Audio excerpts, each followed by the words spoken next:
This is Join Us in France, episode 228. Bonjour, I'm Annie Sargent, and I'm glad to be with you on this sunny morning in Toulouse. On today's episode, Elise and I chat about café culture in France.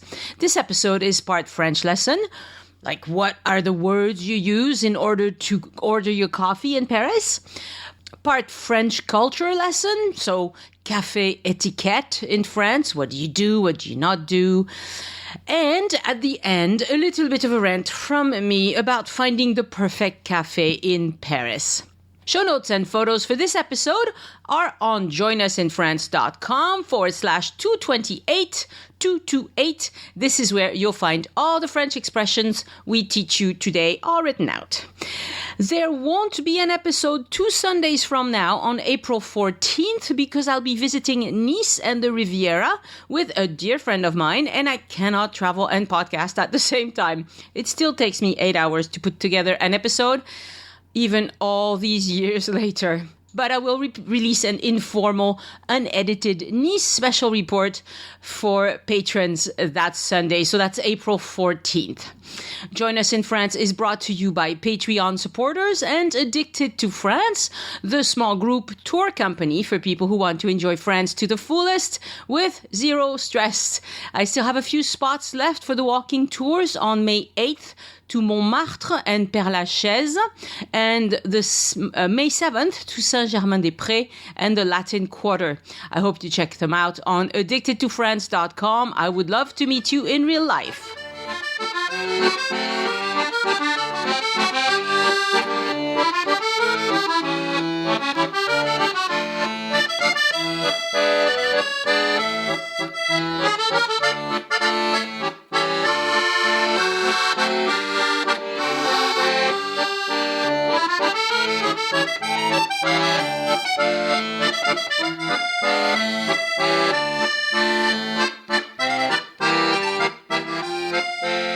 Good morning, Elise. Good morning, Annie. Or good generic time of the day. We don't know when people are listening. It might be night for them. That's true, but it's morning, more or less late morning for us. And I'm sitting here with my wonderful coffee. Right. Today we're talking about cafes in France, how to order. So it's going to be a bit of a mixture of language, of how you can ask for these things in French. Right. And also the culture of cafes, because it's quite different than what you're used to if you are from North America. I haven't had the pleasure of visiting Australia yet or New Zealand. I don't know. I would guess maybe wrong. That is similar, but we don't know. Yeah, but we don't know. We don't know. But of course, the whole idea of a cafe in North America or in Australia or even, I guess, Canada, whatever, it's an idea that's relatively recent compared to in Europe, where cafe culture, like in France or in Italy, or I think also in Spain, is something that goes back a long way. Right, we've had those things for a long time. For a long time. So I want to start by saying that coffee, the flavor of coffee is highly subjective. Highly subjective. The flavor of it. I've had people tell me that either in France coffee is wonderful or that it's complete crap. Yeah. I've heard them both. Right. Which is true. It's true. They're both true? They're both true. They're absolutely both true. They're both true, and it obviously depends enormously on the cafe you go to. Right. And that's the other thing. It's like cafe is both the place and the drink. And so it can be confusing to people. I'm going to a cafe to have a No, cafe. but I'm talking about the flavor of the drink. I know what you're talking about. Yeah. Can I just tell an anecdote? Because I'm kind of nuts about coffee in general. When I first came to live in France, I was used to drinking what in the United States is called a French roast. Yeah. which is a dark roast coffee. Yeah. And it's very similar to Italian roast, or what is commonly known here as espresso coffee, Right, which is right. very, very darkly roasted coffee beans. Right. And when I came to live here in Toulouse, there are a couple of places that are famous and have been around, I guess, for a long time that roast their own coffee beans. And so I went and very naively went in and asking for French roast. It's kind of like asking for French fries in France, you know. It's like, okay, it's France, French. And the guy looked at me and he said to me, he spoke a little English. I was speaking in French, but he knew what I was asking for. And he said to me, we don't do French roast here. And Yeah. I said, why? And he said, because what Anglos, I don't even know if he knew I was American, he said what Anglos call French roast is actually the way the Italians grind and roast their the coffee, yeah. And he said in France, people in general don't like coffee that roasted. It's too bitter. So Exactly. what they have here is basically what is called a medium roast coffee. Right. And now you get even a lighter roast coffee, which has Right. become fashionable. And I was so disappointed. You know, it's like so much for French roast There's coffee. no French roast There's coffee. no such in thing. France. Right. When my parents came to visit us the first time, I thought, well, I'm not sure what coffee they'll want. And so I just bought French roast coffee. And my mother, after a few days, said, this is the most disgusting thing I have really? ever had. I Really? don't want this coffee. It's too bad you didn't know me then. You would have just sent me the beans. I would have loved it. You know, it's very strange. So Because it's very very subjective. It's Yeah. what you like. Right. And the question is, when people ask what's the best one, Right. I always like, how am I supposed to know what's the best one for you? Right. It just depends on your taste. It depends on your taste, right? And it's also true. It's very interesting because aside from the question of how well roasted the beans are, I'm not even sure how that works anyway. But you're not someone who spends as much time in cafes as I do. No, I don't, yeah. And especially here in Toulouse, I have tested lots and lots and lots of cafes, and there are literally places that I have said I will not go back to because I can't stand the taste of their coffee. Right. And that has nothing to do with whether it's a coffee with milk, not, et cetera, et cetera, You just don't like the flavor. I just don't like the flavor. Right. Yeah. So it's really important for you visitors to understand that it's subjective and that you will hopefully find something that suits you, and we'll give you some general guidelines Right. of how you order different things and things like that. But I mean, there's no god of coffee that decrees No. what it's supposed to taste like. No. I mean, you'd have to have for everything. Okay, so in America, you have Starbucks, and people have had Starbucks for decades. And if you order a Starbucks a specific way in New York or in Wisconsin or in California, you'll get essentially the same drink. Right. Right. So it'll be the same size. It'll be made the same way. They use the same techniques. They Right. use the same beans. I mean, it should taste the same. It should taste the same.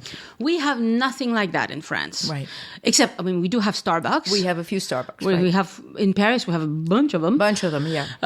So if you're, I think Americans in general are used to knowing exactly what it's going to be like. Right. And you have to get that idea out of your mind, because in France, even if you say you decide I'm going to order café au lait all the time, café au lait, okay?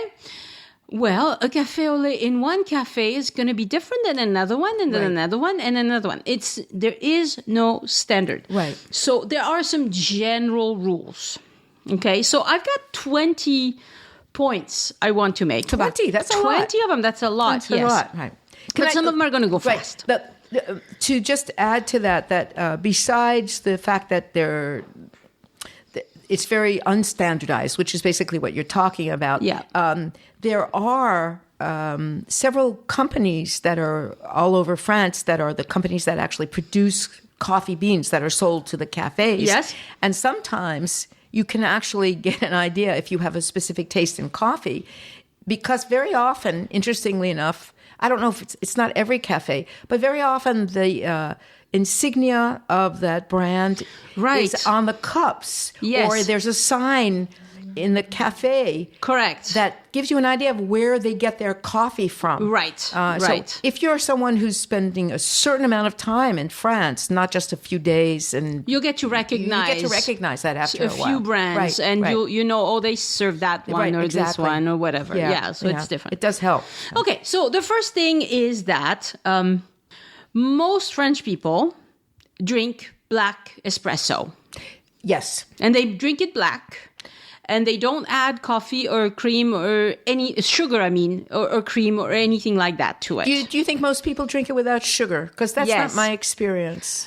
The few people I know who always put sugar in their coffee feel terribly guilty about it. Oh, okay. So my brother is one. He always puts sugar in his coffee, but his wife looks at him cross-eyed. His sister looks at him cross-eyed. Really? No, that's interesting. I don't know that many people who don't put a little sugar in their coffee.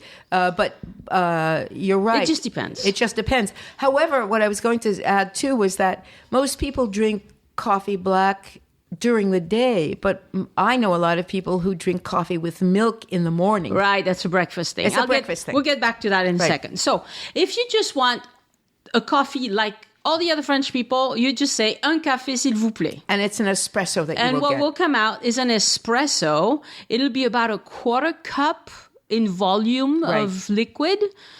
It'll vary a little bit. And they will bring it with some sugar on the side. Right. Usually not sweetener. That's right. They usually don't include sweetener. So if you are somebody who wants the sweet taste, but you're diabetic or you're trying to lose weight or whatever, and you use sweetener instead, bring it, have it in your bag. Because some places will have it, most places will not. Is in your experience, because I don't use it, and I do put a little bit of sugar in my coffee. Yeah? I actually do. But see, you feel guilty about it. No, you're making me feel guilty about it. I don't feel guilty about it. I put a lot of sugar in my coffee. I take a piece, in France, that's the other thing. That's the other thing. It's like sugar is in pieces. It's not powdered sugar like you get in Italy. You'll get both. But it depends. I tend to break off one if they're not the teeny little ones, so I use a half. But, so there's different shapes and sizes and all of that. But what I was going to ask you, because it's really not my experience at all, in cafes that don't automatically put out artificial sweetener, in your experience, if you ask, do they have it? I don't even know. It's hit and miss. It's hit and miss. I never ask anymore because You just assume they don't. Yeah, I just assume they don't. Okay. If they don't have it on the table or something. In America, restaurant owners like to standardize. But in France, restaurant owners and cafe owners like to do their own thing. That's right. And the rest of the world be damned. Right. They don't want to, they just do their thing. And so just because one cafe is going to have a little, like condiments and sugar packets on the table all the time, and that will usually include coffee stirrers and maybe sweetener or whatever. That doesn't, because that one does it, doesn't mean another one will do it. So don't expect anything. Most of the time, I know this because my husband's a diabetic, and so he can't have sugar, and he would rather drink it straight than add real sugar. And so most places, they don't give you sweetener. No, they don't. So that's one thing. So that's un café, s'il vous plaît. Un café is always that. Un café is always espresso, nothing added to it. And if people want to have an idea of volume, if they've never been here at all, because I was just in a place that specializes in both roasting coffee and selling coffee to drink, and there, believe it or not, was a place where I did a test because I've never had coffee. And it was so disgusting to me that I will never go back. I hated hated their coffee. You didn't like it. But what was interesting is that they had a chart on the wall with the volume of liquid that they have according to things. And according to them, for those people who are interested in something as ridiculous as that, an espresso is between 10 and 12 centiliters. Okay. Which is very small. Yeah, it's really small. It's really small. Yeah. It's like a quarter cup or something. It's Maybe really a third of a cup, maybe. I think it's really a quarter of a cup. That would be about it. Yeah. So then there are people who want decaffeinated coffee. Yes. And we call that un déca. Un déca. Un déca. You don't have to say un décaféiné. If you want to, you can. It's hard to say. It's hard to say. Don't say it. So we just say un déca. All right? And a lot of people, more and more, I eavesdrop as I sit in my cafes. Well, this is part of my world of sitting in a cafe. This is what you do. This is what I do. I eavesdrop. I watch people. I make notes and I think about things. I love it. More and more people are doing things like asking for deca. But in that case, do you get the espresso or do you get a drip You get deca? espresso. Okay, so the espresso. All the rest of it's the same. It's whether you want espresso, whatever. Very good. All right. So then you have people like me who don't like espresso. It's too strong.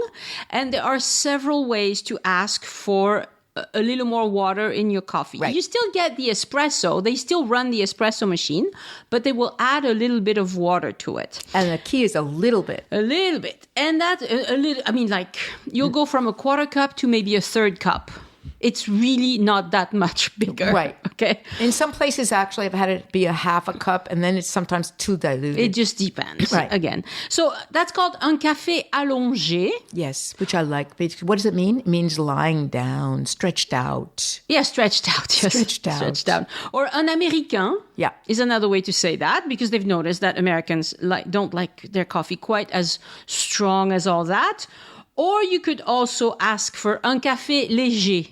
Un café léger, which is normally what I order because sometimes they have a choice of, sometimes the brand of beans that they use, they have some that's roasted a little less than the really? others. And so if you say un café léger, they might bring you a kind of a more of the breakfast coffee in America, or what do you call those? You call them like du café doux.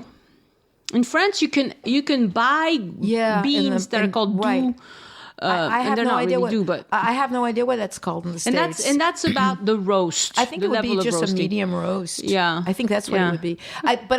To me, it has to do more with the way it's made, but I'm not sure because I don't know if that exists in the States. Right. So the three I just mentioned is either allongé or américain or café léger. Right. However, if you go into a cafe that's not a Starbucks, a French cafe, if you have an American or English accent, I've had this happen too, they automatically assume that you're going to want an Americano. Yeah. And so you have to make sure that you're very clear about what you're ordering for them because they just have this, because of Starbucks and all the rest of that, it's like, oh, you're American, therefore this is what you want. And they've had so many people look at them like they bring an espresso. They ask for un café, s'il vous plaît. Yeah. And they bring them an espresso and they're like, what is it? That's like a thimble. Yeah. But I always ask for an allongé if I'm in a French coffee shop, cafe. I'm always afraid that if I ask for an Americano, they will add even too much water. Yeah. So I'm not sure. But again, there's no standard that says that in a café allongé you put, this amount of water extra, and in Americano you put this amount of... You're absolutely right. Not only is it not standardized, but I've really had it vary a lot. Yeah, it varies a lot, yes. So then, this is what I like to order, is café au lait, un café au lait, s'il vous plaît. This is typically 2/3 of a cup to a cup of liquid altogether. Sometimes they bring it to me with the milk inside of it already. Sometimes they bring the milk on the side. Sometimes the milk is frothed. It's always warm. But sometimes it's warm and frothed, and sometimes it's just warm. Right. So again, café au lait, it depends. In terms of volume, though, I find that it varies enormously. Yeah, it depends, from cafe to cafe, and that a lot of cafes make a difference between a small café crème and a large café crème. there's a real big difference because there are 2 or 3 cafes where I go a lot in town. I don't usually get that. Every once in a while I'm in the mood, but most of the time I don't. I get an allongé more. But I noticed that they will have one that looks like about a half a cup. Mm-hmm. And then I assume it means like it's a doubled or whatever, but then you get a bigger one, and that one's like a full cup. If we're talking about measuring cup sizes, really measuring cup sizes. So café au lait, or café crème. So, okay. So we have 3 levels of amount of milk that they will add. Yeah. The least amount is going to be called noisette. Okay? Noisette is going to be maybe a half a teaspoon's worth. A teaspoon, more or less. Because a noisette is basically on top of an espresso size. Right. So it means hazelnut. So it's about the size of a hazelnut that they will add. And it could be milk. It could be cream. It could be whole milk. It could be whatever milk they have. In France, you cannot specify what milk you want with your coffee. Do you ever find, I've always assumed that it was simply standardized, what we would call 2%. Right. It's usually that. But some places don't. I mean, I have no idea. I don't think they ever serve cream, really. I've had it be cream. Have you had it be cream? Yes. It just depends. Huh. It really depends. Most of the time, it's just 2% milk. Right. That's the most common one. That's the most common for everything. Right. But how much they put, so noisette is going to be the least amount. It's barely, a half a teaspoon or something. Because the amount of coffee, basically a noisette is whatever they add to it, it's just the size of an espresso. They don't add more coffee than that. No, it's just an espresso so it's really tiny sometimes. With a teaspoon. Right. Yeah. Then you could ask for café crème. Right. And again, you were mentioning that you've seen it in 2 sizes. Right. So you could say un petit café crème ou un grand café crème. Right. And some cafes actually make a difference and some don't. Right. Café au lait is going to be more milk than that. And then a few places in Paris, now you can ask for a latte. Can you? Yes. Is it really like a latte like people know from Starbucks? It's similar. Which means much more milk and much less coffee. Right. So a latte will have 1 shot of espresso unless you ask for 2. And quite a bit of milk, quite a bit of milk. But it's still not going to be the grande or the whatever you call it. Right. The volume on all of these is much, much smaller than Starbucks. Right. Now, I was reading some blogs to prepare for this, and I've heard people say that in France, it's a faux pas to ask for a café au lait outside of breakfast. I'm sorry. I do it all the time. I'm French. You do what you want. Yeah. Yeah. I mean, I think if people are trying to imitate the idea of what people do when, it's not that it's a faux pas. It's that most French people, once they get done with breakfast, if they have coffee, they have it usually without milk. Correct. But there's no such thing as a faux pas. You can have a café au lait whenever you want. I mean, it's just it's not like they're going to say, no, you can't have one now. It's after breakfast time. That's right. Yeah. Okay, so then you have the cappuccino. Cappuccino. So let me see my. So it's café au lait. But if you ask for cappuccino, it should be frothed. It should be. That's what the definition of a cappuccino is. It should be frothed. Now, I need to make this as a warning. If you're used to drinking a cappuccino, you need to know that it has become very fashionable in a lot of cafes in France to make a cappuccino with whipped cream on top. And sometimes they don't ask you. Sometimes they just assume that you want the whipped cream as opposed to just frothed milk. Mm-hmm. And so if you don't know how, I'm not sure what to do to tell people if they don't know how to ask for that in French, because in a lot of touristy places, of course, in Paris and whatever, the waiters all speak English, so you can ask. But sometimes it's mentioned on the card, on the menu, and sometimes it's not. And so I have a tendency now sometimes I do like a cappuccino because that's my equivalent of your café au lait in the afternoon. Yeah. I will ask to make sure that it's not whipped cream. Right. That it's just frothed milk. Because unless you love whipped cream, it's sometimes a shock that you get this coffee with this swirled of whipped cream. Right, and sometimes they will sprinkle a little bit of cocoa over it, and sometimes they won't.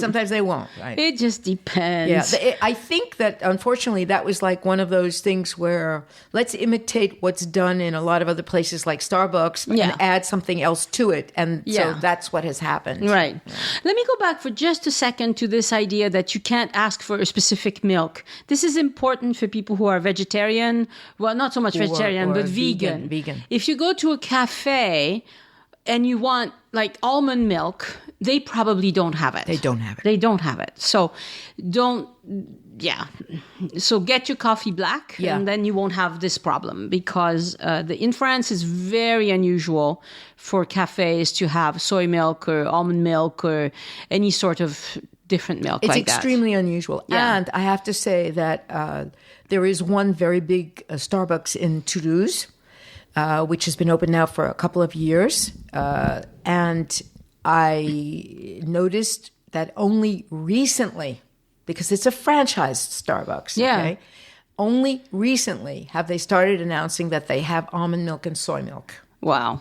See, so even at the Starbucks, for 2 years they didn't have almond milk. That's right, because they're catering because Toulouse is not like the center of Paris. Right, they're catering largely to a French population anyway. But I was in there just the other day, and it was someone who was clearly either American or Australian or Canadian. I'm not even sure which, and who had asked if they had it, and the young woman behind the counter with a very big smile said, "Oh, yes, we finally do." And I thought, oh, okay. Yeah. So that's good. Okay, I know Americans and Australians like to order flat white or macchiato and things like that. Some places, they won't have any idea what you're saying. No.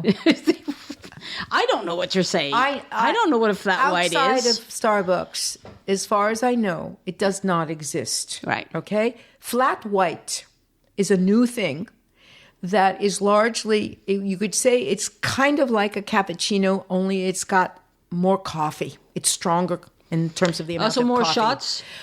It's either more shots or I'm not sure how they do it, but it's still got froth in it. Mm-hmm. And a little bit of milk, but more froth.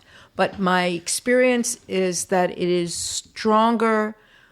The ratio of coffee to milk is more coffee. That's my experience. Okay, all right. And macchiato, as far as I know, is simply an Italian word for something similar to a noisette. I see. I don't know. I have no idea what those things mean. Because a couple of times... And even when I looked it up, different flat people... white is an invention, as far as I know, of Starbucks, unless it comes from somewhere else. Okay. And I, my brain gets addled a bit. And so a couple of times I've gone into the cafes, which I love to do, and for some reason my brain comes out with macchiato instead of noisette. And I've had you know how dogs sometimes look at you when you talk to them and they don't understand, They tilt their heads. Yeah, they tilt their heads. Huh? And, it's like the waiter will go like, huh? What did you just say? And then I kind of hit myself and go, I think I mean noisette, Yeah. As far as I know, basically that's the only difference. Yeah. One is Italian and one is also, French. you have to be really aware of this, that it's very different if you're ordering in a large city such as Paris or Lyon or Marseille or whatever, right. or even Toulouse. Or, le Café de la Gare in Figeac or something. Right. Not at all the same thing. No, not at all. So a lot of these things don't ask. I mean, because you're used to standard Starbucks service, you would think that maybe we'd have standard French cafe service, right. But we don't. We don't. We really don't. No, we don't. Some places, like... Nobody ever asks for even a cappuccino. They might look at you like, what?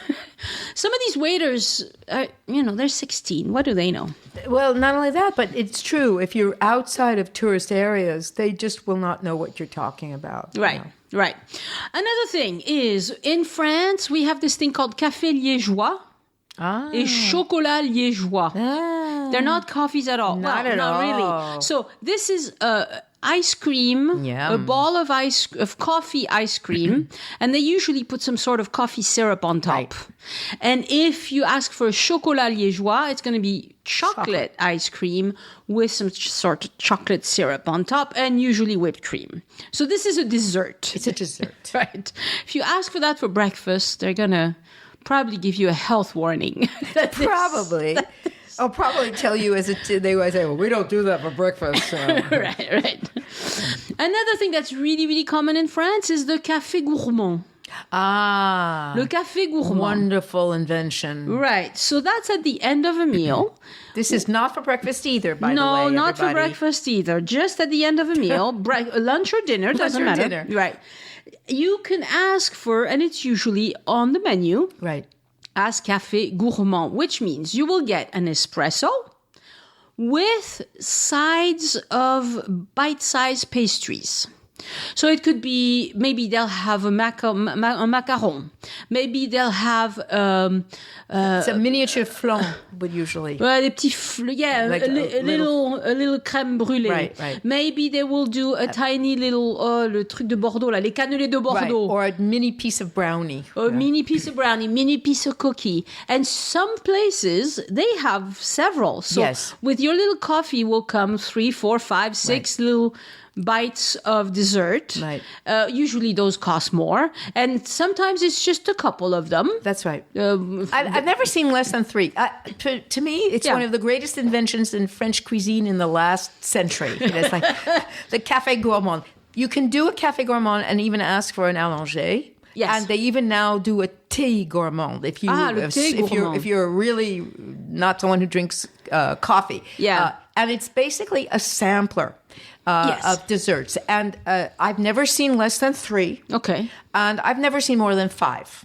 Yeah. And depending on but what my one experience with that is that most places you can't substitute things. In other words, you get the choices that they put together for that day or that week. Right. And they're very often, small bites of things, which I think is brilliant because that way if you can't make a decision about what dessert to have, you can have. And then there are a couple of places, and I know one in Toulouse that I've just recently discovered where there are young French people who run this cafe. It's a kind of a cafe that makes a little bit of food at the same time.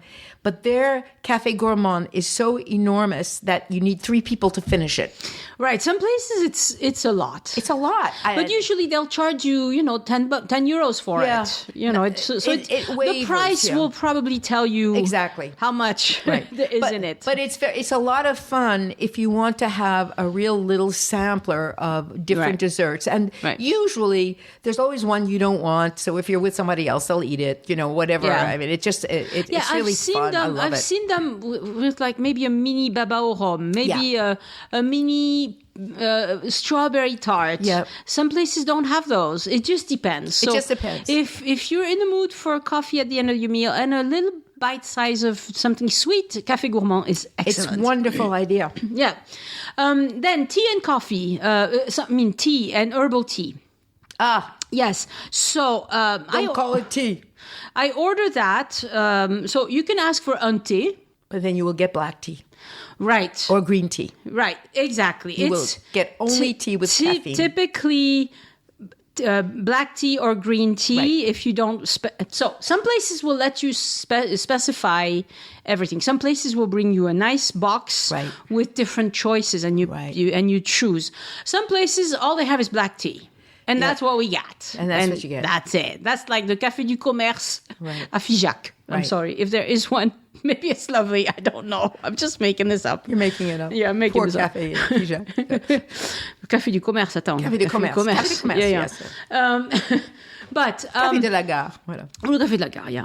Same thing. So some places I ask for Earl Grey. and they understand, and they Right. bring me Earl Grey. I've never had much luck. I also like breakfast tea, but I've had no luck asking for breakfast tea in most No, it places. just means basically if you want tea, this is another thing. France has become more tea aware in the last 10 years. So before that, cafes didn't even have tea at all. If you ask for tea, they will ask you sometimes what kind. Right. But they're still talking about either a black tea or a green tea. For the most part. And if you ask for tea and don't specify, for instance, Earl Grey or green tea, you will get the equivalent of like a Lipton's plain ordinary tea. Right. Black, which is kind of like an English breakfast without being called English breakfast. Right. You have to go to a really nice cafe or a salon du thé to get a wide choice of teas. Right. So in most cafes, they won't have a big selection. Some places do. Some places I'm do. happily surprised that they bring out a box with a few choices. It's very nice. However, if you are interested in an herbal tea, and I've seen this happen a lot, where Americans particularly don't know that you're not supposed to use the word tea. As soon as they hear the word tea, they think a tea with caffeine. Right. So the what you'd call an herbal tea is called une tisane. Or une infusion. Okay? Une tisane or une infusion. And we never, ever, ever call it thé aux herbes. Right. Never. That sounds like something for the cows. Yeah. So une tisane or une infusion. Right. Okay? And they will bring you sometimes, they have a choice of tilleul, menthe, whatever. Sometimes chamomile. Yeah, sometimes chamomile. Right. Sometimes they have a choice, sometimes they don't. Right. Again, it's not really standard, but if you'd like an herbal tea at the end of the day, it's tisane or infusion. And be very careful to not ask for tea. And sometimes I've heard people ask for mint tea. Mm-hmm. Most cafes, unless they really are a cafe that also has a nice selection of all kinds of teas, including herbal teas, if you ask for that, they will give you a green tea with mint.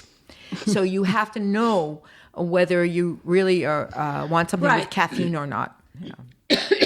But if you're in a place that is Middle Eastern, obviously they will bring you the café thé à la menthe with a lot of sugar in it. With a lot of sugar in it, it's delicious. Oh, it's very love good. that stuff. Very, very love sweet. that stuff. Okay, another way you can order your coffee, and I doubt most of you will do that, but it's called un café serré. Café serré is even stronger and smaller than espresso. Yes. Okay? It's undrinkable. It's like the shot of espresso you get in Italy, which is literally just enough to put a little liquid in your mouth, swallow it, and then you can go fly to the moon. Yeah, basically. it's a thimble. Yeah. It's a thimble of the strongest coffee you can possibly imagine. Yeah, so that's called café serré. Which means tight. Yes, tight coffee. If you're in a hurry, it's perfectly okay to just go to the bar, the counter, and ask for your coffee there. Sometimes they charge less for coffee if you just get it standing up. Not always. But if you sit down at a cafe, they will assume that you have time. And you may not have a waiter rushing to your table within seconds. Exactly. You might have to wait a few minutes. But if you are in a hurry, just go to the counter, ask for... Now, I would like to say something about that. Because in Paris, it is the general policy, which is, of course, an unwritten law, because I've actually talked to barristers in Toulouse about this. It is basically an unwritten law in Paris that if you go into a cafe and go up to the counter, it will be less money than if you sit down, inside or outside. It makes no difference. It is an unwritten law. So, of course, an individual cafe can make the decision to not do that. However... Café de la Paix, I'm sure they don't. I'm not sure. I don't even know. I don't know. I've only been there once, and it was expensive enough. Yeah. But it is a fact that in a lot of cafes that I've been to in Paris, it is extraordinarily amazing to see that it's half the price if you stand at the counter. Yeah. And that doesn't matter what it is. It could be a cafe au lait. It can be an espresso. It doesn't make any difference. They charge you less. They charge you less because they're assuming you're not going to stay around for a while. Right. In Toulouse, and I don't know if this is true in other regional big cities, they will not do that. And I discovered that it was a decision made collectively by all the cafe owners in Toulouse to not make a difference in price, so that it doesn't matter whether you're standing or sitting, it will be exactly the same price. A cafe, the price of coffee in France, if you say un café s'il vous plaît, most places you will pay €1.50. €1.50 to €1.70. Right.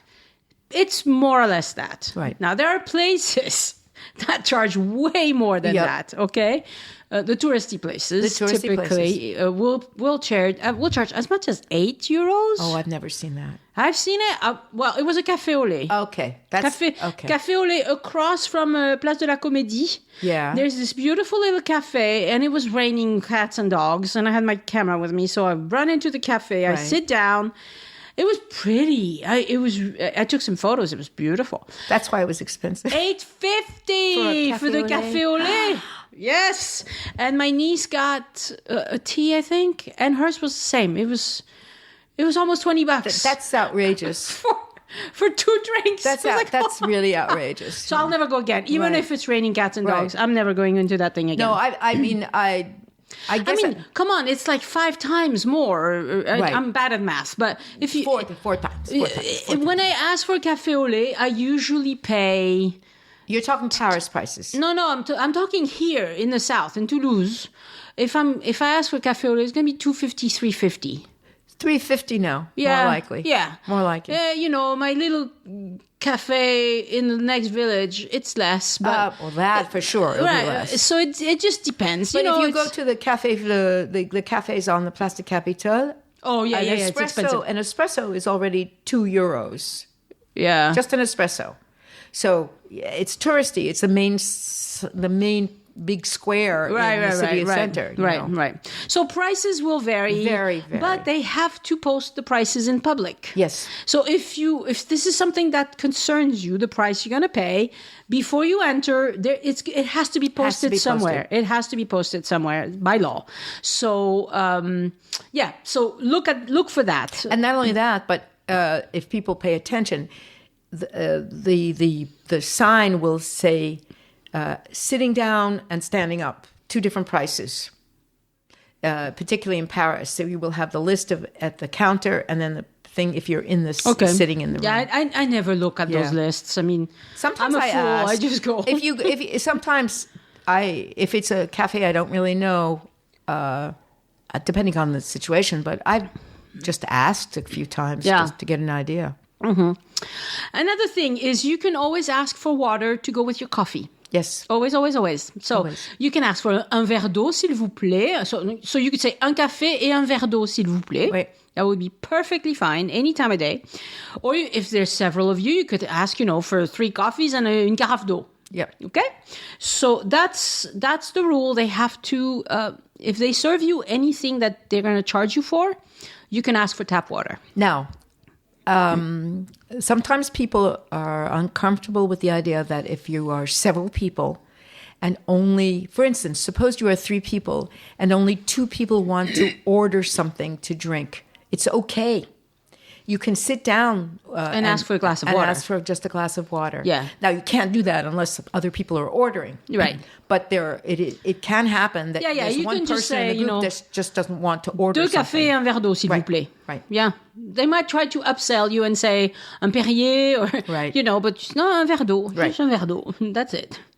Okay, some common things that cafe waiters might say to you is qu'est-ce que je vous sers? Qu'est-ce que je vous sers? Meaning, what do I bring to you? What do I serve you? Okay? Then when you place your order, maybe another waiter will come by and say, on s'occupe de vous? Mm-hmm. And that means... Are we taking care of you? Are you being taken care of? And to which you can say yes or no, whatever. If you want to be You could say yes or no, or you could say on a déjà pris ma commande. That's getting sophisticated. Yeah. That's sophisticated. But I mean, we have people that listen to the podcast who are pretty sophisticated. I've had the experience of having a waiter, and this is particularly the case. It's waiters mostly in cafes, interestingly enough, and not in restaurants, but mostly waiters. Who just come and stand there, wait for you to order. And they don't say anything at all. They just kind of look at you. And it's like, yeah, what do you want? You know? And that's true. That's true. Really? If they're standing there. If they're just standing there, it means they're waiting for you to say something. You know? Okay. When you're ready to go, you can say l'addition, s'il vous plaît. And the problem is in France, sometimes it takes them forever to bring you the bill. Yes. And so what I do is I just get up and I go to the counter and I pay. Et voilà. I don't wait. Do not wait. Do not be fuming in your seat going, when are they going to bring me the bill? I think without exception, they must put a ticket down on the table, which means you can Some places they don't do that. You take the ticket and you go up to the counter. Right. In some places, you will just point to the table where you were and they keep track of the table number. And so they can just say, oh, you were at table 15. But very often I find that they'll ask me for the paper, you know. So it means that if you're going to get up and not wait for the waiter, make sure you take that little paper with you. If they put a paper on your table, that's what it's for. Yeah. Otherwise, just say, I was over there. But probably they know where you were. Like, you know, it depends on if it's a big place. Right. You know? But the person's doing the counter keeps an eye on who's paid and who hasn't. So it's fine. The other thing is, and it is perfectly okay when you are really interested in watching the world go by, or if you want the real, what I like to call the real French experience, to sit and linger for a while in a cafe. Right. A while meaning an hour and a half. Yes. Not all day. Right. No, but you can sit for an hour with a coffee. Yeah. Oh, yeah. That's and not it's perfectly all right. And I have a lot of acquaintances and friends who are bloggers or who are authors, and they ask, is it okay if I bring my laptop and work in a cafe? Right. All right. So you have to know that French people don't bring their laptop to the cafe. Except to Starbucks. Except to Starbucks. Then they do. But if you're sitting by yourself at a cafe, you will sometimes see some people looking at their phone, but mostly they're sitting there looking at the world go by. That's right. Mostly they didn't go to the cafe to look at their phone. They went to the cafe because they wanted to just sit and enjoy the sun or look at the people going by and think and whatever. If you want to take your laptop and work, it's fine. But I would advise you to, one, not ask for a plug. Mm. So if there is a plug right next to you, you could sit in a place where there's a plug and plug your phone in. It would be unusual, I think. It would be unusual. You might get a dirty look, okay? If you do, just leave. Just pay and leave and go somewhere else. And cafe culture is so totally different than in France. I mean, cafe culture in France is so totally different than it is in America. Right. In America, people go to Starbucks, it seems, to read their laptop. I don't know what the hell they're doing. People go to Starbucks because it's the culture of Starbucks. I think it was inducive to people having. I've been to Starbucks where people have business conferences where people sit around for hours. It's part of the mentality and the philosophy of a place like Starbucks that invites people. They have armchairs. They have nice, very comfortable seats and things like that. Right, but why would you go to Starbucks to work? I love working in a cafe. Okay. I absolutely adore it. One of the reasons I like living in France is because I am more apt to work on ideas and write things down sitting in a cafe. So you bring a piece of paper or a notepad or something. Yeah. Right. Okay. So that's not so strange. People pulling out a notepad or something and writing a little bit or reading. Yes. That's not unusual. Right. It's the screen thing. Well, it's a screen thing. That's unusual. It is unusual. However, what you will notice, and this is not typical in the cafes in the heart of touristy Paris, for instance, but other parts, you will see that more and more cafes will have a sign saying whether they have Wi-Fi or not. Yes, that's true. So people can bring whatever. It's either their phone or their iPad or whatever. Right, but if you're sharing the Wi-Fi with a few hundred other people, it's going to suck. back? I mean, I think that's why I noticed that it is done here at the Starbucks because they even have plugs. I mean, it's designed for that. Right. Starbucks is different. Really Starbucks different. is very different. But most cafes, no, you're right. And the other thing is, and this is kind of a little off the side, but it has to do with the idea of doing this. There's a safety issue. If you're in a Starbucks, because I go to the one here, as you can tell, I actually go to cafes a lot. I've seen a couple of the people that I know are kind of what you could call, I guess, regulars who bring their computer and their work. They feel comfortable enough, actually, getting up, going in, or reordering something, or going to the bathroom. And they do not do that. Yeah. You will never do that in a regular cafe, ever. Yeah. Especially if you're sitting outside. Yeah, don't leave your laptop You out. leave nothing on a table. Yeah, no. You don't leave a book. You don't leave a laptop. You don't leave a phone. It's not something that's done. Yeah. So if you really want to sit at a cafe in Paris and write for an extensive amount of time, I would say either go to a Starbucks or go to if you see other people doing it, then it's probably fine. And that's probably the culture in that particular cafe. Or you could try it. And if you get dirty looks, move on to another one. I don't think I've ever seen anybody get dirty looks for sitting and reading or writing for a time. I think after about an hour, if you're in a cafe that's order something else. If you're or like leave. at Place Saint-Michel or something like that. Yeah. You know, it's so hyper touristy. After an hour, they might ask you to ask for another coffee or whatever. Yeah. But I've never seen anybody get dirty looks for sitting and writing a little bit. Oh, no. Or reading a book or No, anything I mean like that. the guy who comes and he pulls out his laptop and he plugs it in and he's going to be working there all day. Honestly, Annie, other than Starbucks, have you ever been in a cafe that has plugs? Yes, I have, but they're not meant for the public. They're meant for them to vacuum the place. Okay, yeah. Well, that's what I'm saying. Yeah, then you for sure would not. Right. You know, they don't install extra plugs. They're not there for the public. Right. They're there because they need them for the vacuum cleaner or something. Right. But not.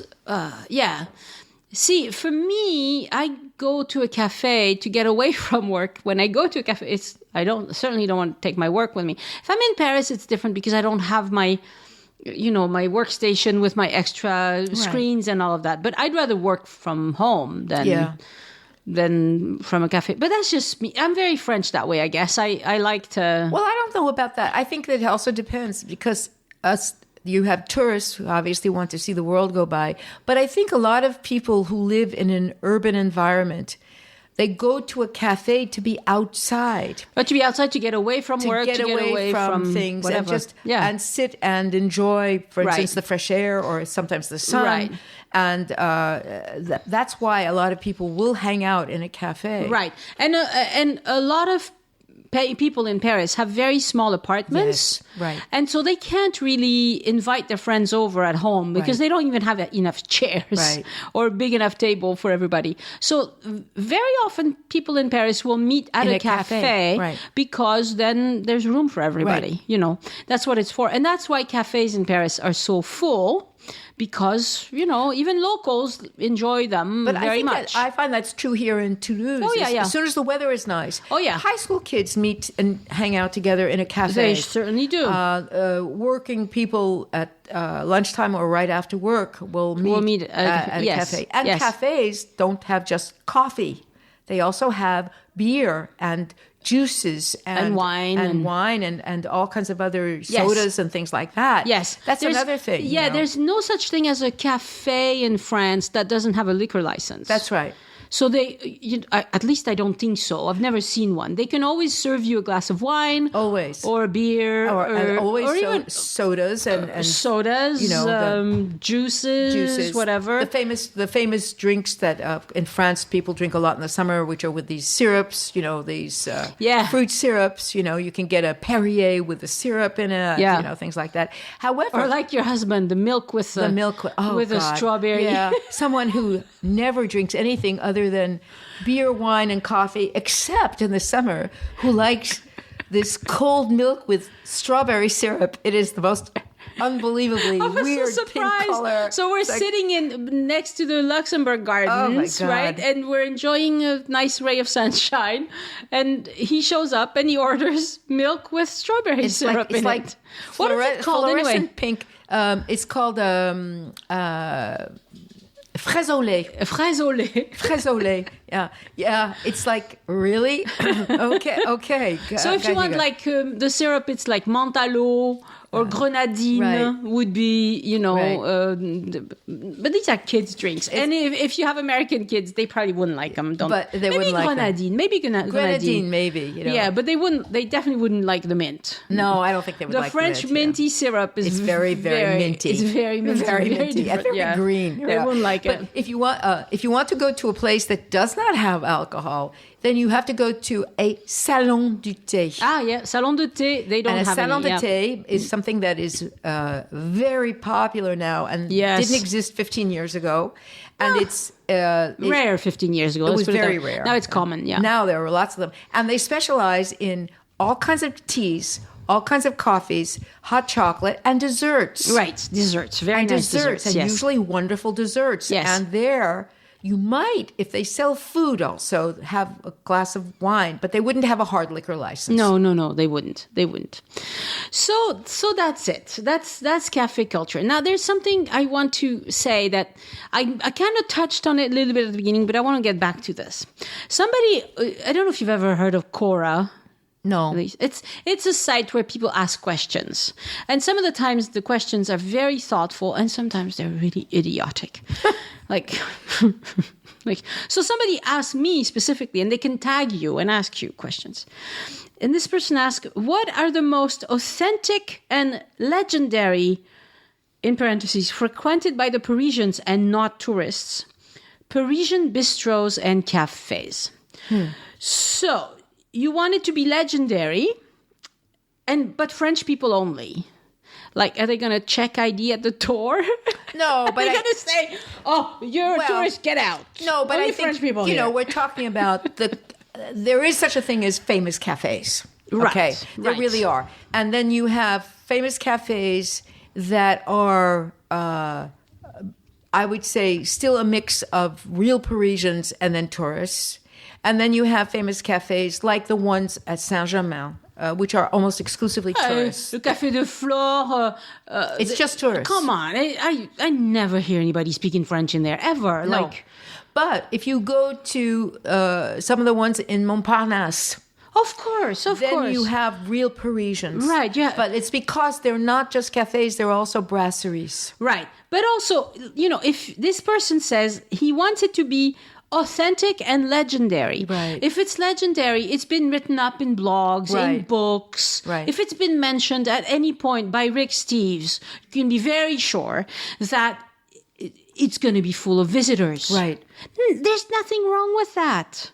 But if you want locals, then get away from all the places that are written up. That's if right. there's a blog written about it, if you heard about it from TripAdvisor, no, it's going to be tourists. It's going to be touristy. My suggestion is this.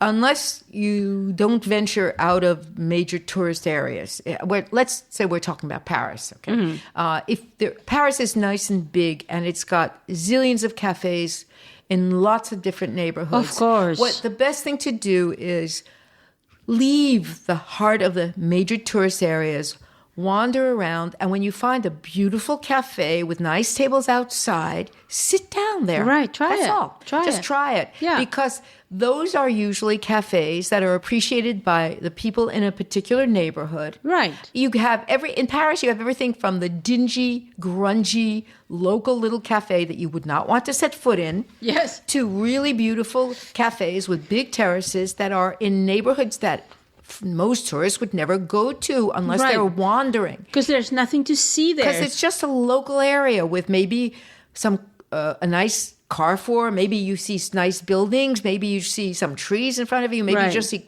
people walking up and down the sidewalk. But that's where you get an idea of what people really do in Paris. So if you're in Paris and you're going to, I don't know, the catacombs. Yeah. Right around the catacombs, there's going to be lots of tourists. Yeah.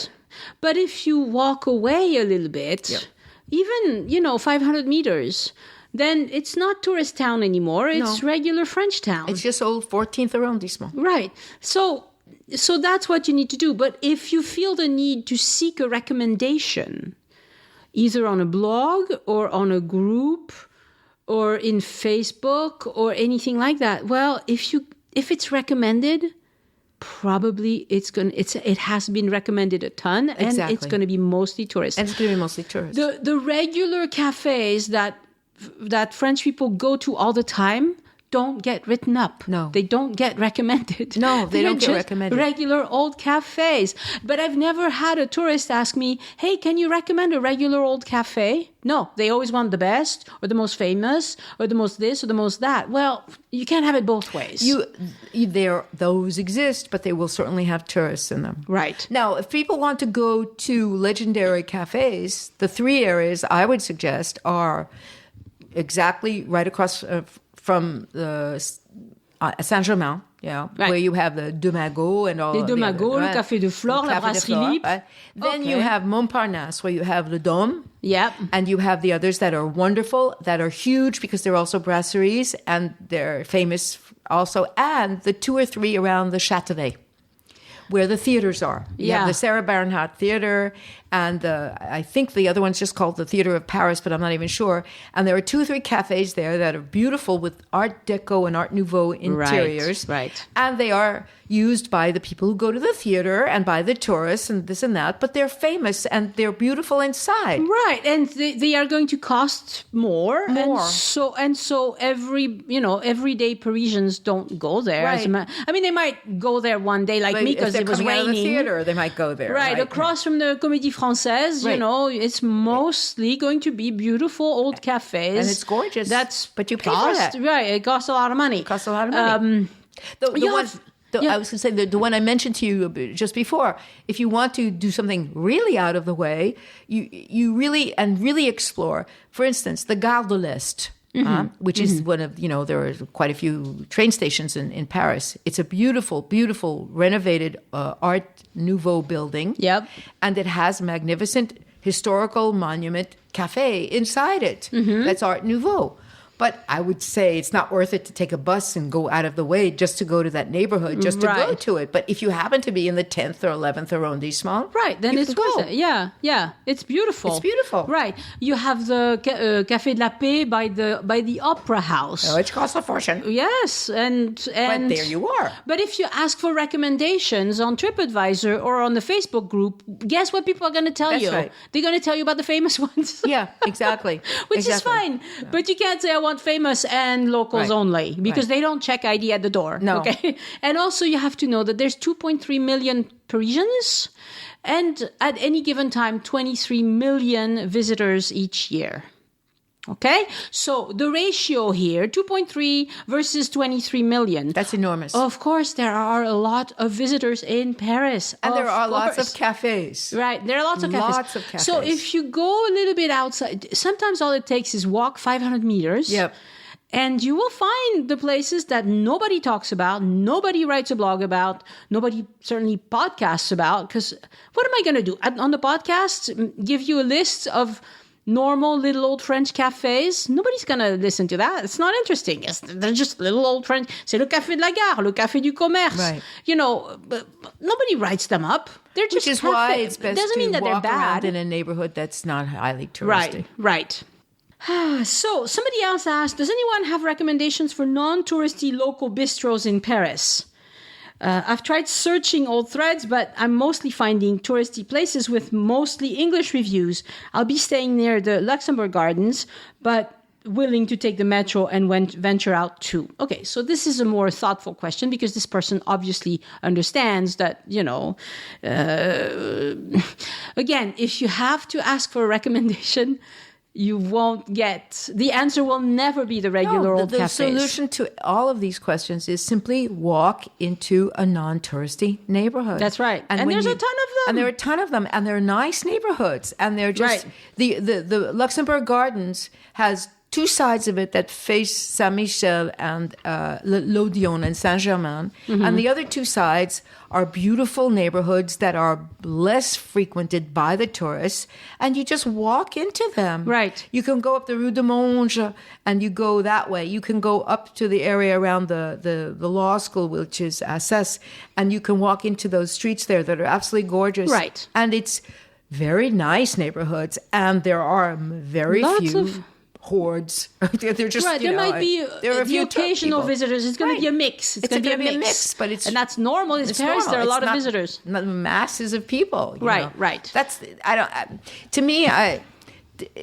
When you travel, you either accept that you're going to visit a city for a certain amount of time and you're going to see the sights, which means you're going to be like every other tourist and go to certain areas, and that's just the way it is because you want to see those things, and everybody else does too. Or you decide that for a day or two or half a day, you're going to venture way out of the tourist areas just to see what it's like. Right, just walk. Just walk. Just walk, and if something appeals, go in. But yeah, if you're asking for recommendations, they're only going to tell you about the famous places. Exactly. Right, you know. That's just how it goes. Also, you have to be a little weary of Instagram influencers. So there are people on Instagram that have a lot of followers, and sometimes if I owned a cafe in Paris that's completely unknown because it hasn't, because Sartre didn't go there and because Simone de Beauvoir didn't go there, like it makes a difference who ate there anyway. But that's just me. But I would try to get an Instagram influencer to come and get their picture taken in my little cafe. Right? And all of a sudden, all the Instagram people will show up, which would be nice. But they're secretly being paid for it. Exactly. They're being paid for it, which nothing wrong with being paid, but it's an advertisement. Again, yes, it's an ad, and they don't really have to make it that clear that it's an ad. Exactly.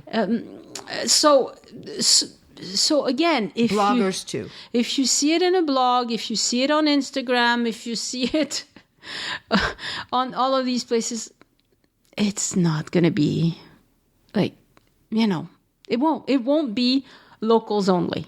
That's it, Also, if you exit Paris and go see the rest of France, if you go to Nantes, if you go to Toulouse, if you go to even Bordeaux has a lot of visitors, but these are places where the ratio of local to tourists is much, much less. Yes. Right? And so necessarily you won't run into as many tourists. Exactly. But so for people who really are interested in seeing France and rubbing shoulder with French people, then get out of Paris. Yeah. That's the easiest way to do it. It's actually the easiest way to do it. Right. Just go anywhere besides Paris. You can even go to Reims, which is an hour away by train. Reims is close. Go to the Gare de l'Est, go to Reims. Right. And there you are. You're in Champagne country with a gorgeous cathedral, and there'll be some tourists. Of course. But the rest of it is... But the ratio tourist to local is normal. Right. In Toulouse, the ratio of tourist to local is actually, we don't have that many tourists. We don't have that many tourists. In Toulouse. Bordeaux has more tourists. Marseille doesn't have that many tourists because people are afraid of all the rumors they've heard that are all stupid, but okay, they're worried about them. So Lyon will have more tourists, although... Nice would have more tourists. Oh, Nice will have a lot more tourists. I'm going to Nice next week, by the way, and I'm hoping to... Be a tourist. Be a tourist for a week. That's what you do. But I am French, and see, you also have French people who are tourists. That's right. That's right. Sometimes we get out too. I think that... there's a difference between going a place because you've read some very good recommendations, that's specifically like for a restaurant or a place to see or whatever, and then why not? Because you have to decide whether you trust what other people write about a place, in which case you say, okay, I'm going there because other people have heard about it, seen there, been there, done that, whatever. Right. Or you are, as a traveler, venture off to do your own thing. Yeah. And in that case, you discover things on your own. I guess it's not my mentality to ask for suggestions in general. I will read things in guidebooks, but specifically because I am interested in knowing what is interesting from a historical point of view, or what sites to see, or what areas are nice neighborhoods and what are maybe neighborhoods you don't know if you want to go into. That kind of thing I think is useful information. Right. But as far as cafes and restaurants, I will go and then just sort of make my own judgment about it, you know. And sometimes I don't care if it's touristy, if it's a place that really looks like it's a lot of fun. And so what if it's filled with tourists? Right. It's really nice. It can be fine. It could be really fine. If you have a beautiful view and the food looks good and smells and good. they're there. They're right there and you're hungry. Just eat there. Yeah, you know, you like, don't have to schlep it all the way across Right. the No. creation just to go to the place somebody recommended. Right. So The fact is that, you know, especially in a city like Paris, which is a foodie city anyway, if you go to neighborhoods that have lots of restaurants, whether they're touristy or not, the good restaurants are always crowded. yeah. Period. Yeah. It doesn't matter whether they're crowded with tourists or whether they're crowded with people who are really from there. Right, you know? right. So I think a lot of people just want to go someplace that they've heard about, which is fine. It's really fine. Yeah. If you don't want to go to a place that's heard about, then you have to venture off on your own. Exactly. And you have to be a little bit more daring. And sometimes you'll be delighted and Yeah. sometimes you go, that was meh. Exactly. Yeah, Exactly. it's okay. Take a chance. It's fine. And even things that are highly recommended, it may not be to your taste in the end anyway. Correct. So there Just you are. like coffee. Just like coffee. You might hate the flavor. Exactly. Even if everybody writes it up and says it's the best coffee in Paris. Exactly. If you don't like it, you don't like it. Same for wine, you know. Exactly. Like people give... So, okay, it's fair to say if this is a well-made wine or not. Right. Okay, if this is like a provenance that we know, that we know they didn't go buy the cheapest grape from, I don't know, Portugal to make this French wine that's got an expensive label. But beyond that, it's a matter of taste. It's a matter of taste. It's a matter of taste. So. Yeah. Elise, you have been wonderful again. Oh, thank you. I love talking about coffee and cafes. Yeah. You really are someone who spends a lot of time in cafes. I do, and I love it. I mean, I love it. I love watching the world go by. It is a place where I'm inspired to take notes and write things. I must say that I like places that are pretty, where the environment is nice. I don't think that's a problem. I don't like going to dingy, grungy places. Sure. I love the fact that especially here in the south of France, a good part of the year you can sit outside. I love that, you know. But if you sit outside, there's going to be smokers. Not as much as there used to be. Well, yeah, but still That's more than true. in America. More than in America, but I must say that maybe it's just there are cafes that I go to where it's not that many people that smoke. I don't know. I've been lucky. I mean, the truth is, if it's not someone who's blowing it in my face, I don't care. Right. I'm not going to... I would rather do that than be inside and hide away. Yeah. Except in the wintertime, Of course. course. Yeah. But I love it. I just love the idea that... it's part of the world that we live in here. And also, if you come to France in the winter, a lot of these cafes, they will kind of close off the terrace. And have a heater. And have heaters, especially in Paris, because the weather is not quite as nice in Paris as it is in the south, where we are in Toulouse. So very often you will have places where you can kind of be semi-outside. Exactly. Even though you're kind of, you know. And just, I was just thinking, there are rituals around cafes that are part of life in France. For instance, if you are in a part of a city that has an outdoor food market, that will always have cafes around it. Yeah. Because one of the things people do is after going to an outdoor food market, they will sit and have a cafe. Yes, of course. And it's a really fun thing to do. Right. That happens here in Toulouse. That happens everywhere. In neighborhoods in Paris. That happens pretty much everywhere. Yeah. So those are parts of the things. It's like if you want to get an idea of what life is like in France, even in villages that have a day market, an outdoor market, there will always be a cafe or two. Yeah, and also if you go in to visit a covered market, the covered market usually has a cafe inside. Inside it. Usually they do, not always, but The nicer ones all have a cafe inside, and you're absolutely right. Same in Spain, actually. Yeah, they usually do, and it's a good place to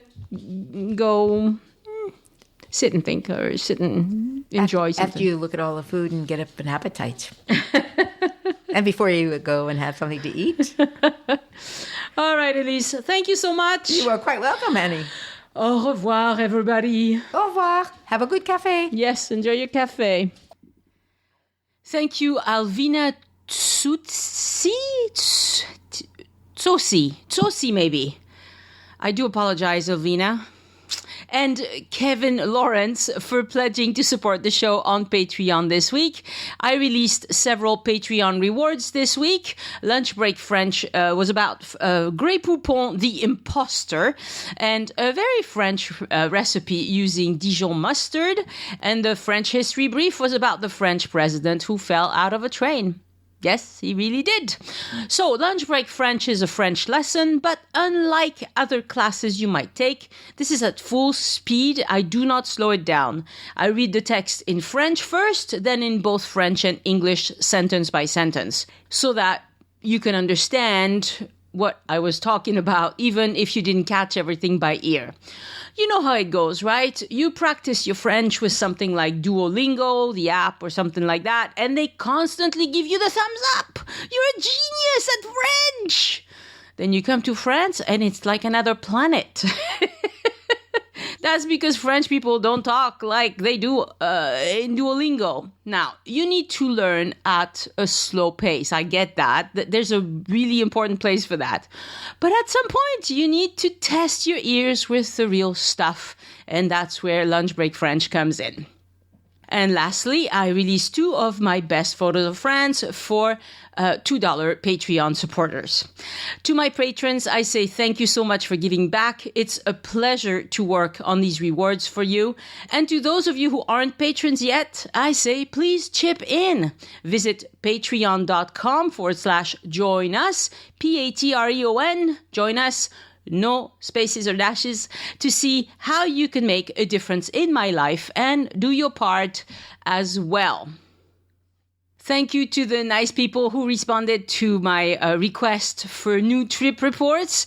I could take some more, so if you are interested in doing a trip report with me, please email Annie@joinusinfrance.com. And as you know, you are my only form of marketing. So please, if you know somebody who is coming to visit France, let them know about Join Us in France. You can send them to the website, or you could tell them that they could search for Join Us in France in their favorite podcasting app, or it could be Pandora, it could be Spotify, it could be anywhere you get your podcasts, really. We're everywhere. So thank you very much for getting the word out. All right, have a wonderful week of trip planning, and I'll talk to you next week. And then the week after that, I won't, unless you're a patron, and then you'll get the special report from Nice. Au revoir. The Join Us in France Travel Podcast is written and produced by Annie Sargent and copyright 2019 by Addicted to France. It is released under a Creative Commons Attribution, Non-Commercial, No Derivatives license.